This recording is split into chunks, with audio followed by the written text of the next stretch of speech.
It was, without a doubt, the greatest adventure of my life, but everywhere I went, it was always sort of marred by the sight of plastic. I'm Lizzie Carr. I'm an adventurer, environmentalist and blogger. I started paddleboarding about 3 years ago after I was diagnosed with cancer. I'd gone to stay with my dad on the Isles of Scilly, and I saw somebody in this little bay on a paddleboard and decided that actually I really wanted to give it a go. I thought it could be quite relaxing and calming. It seemed like the perfect thing to do. I've been very lucky to paddleboard in some really beautiful places all over the world. I particularly love finding tiny remote islands and just paddling off and exploring those. You feel quite intrepid. It wasn't until I came back to London, where I live, and started paddleboarding on the canals and rivers that I really started to see firsthand just how bad the problem is with plastic pollution.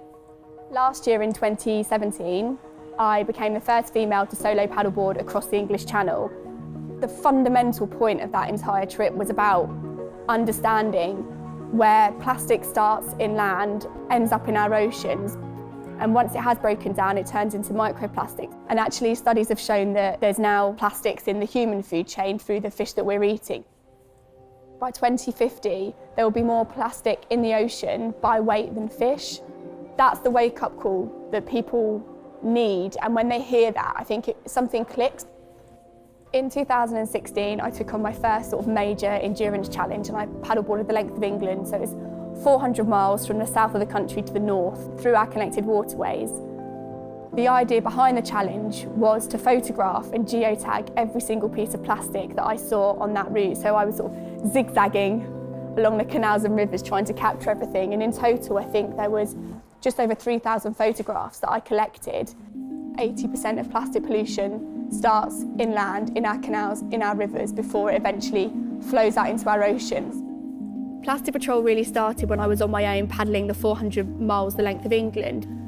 As more and more people got in touch asking, what can I do to help, how can I get involved, I then decided to kind of open it up to other people and get some more boards, bring people out on me, teach people how to paddleboard in return for litter picking. It's great, a confidence builder, but you're also giving something back. There's a growing movement of people now that want more from their getaways. They want to feel inspired, they want to feel that they're contributing. Mine specifically is about paddleboarding and highlighting plastic pollution, finding ways to go on great adventures with my paddleboard and draw attention to an issue that is important to me on the water.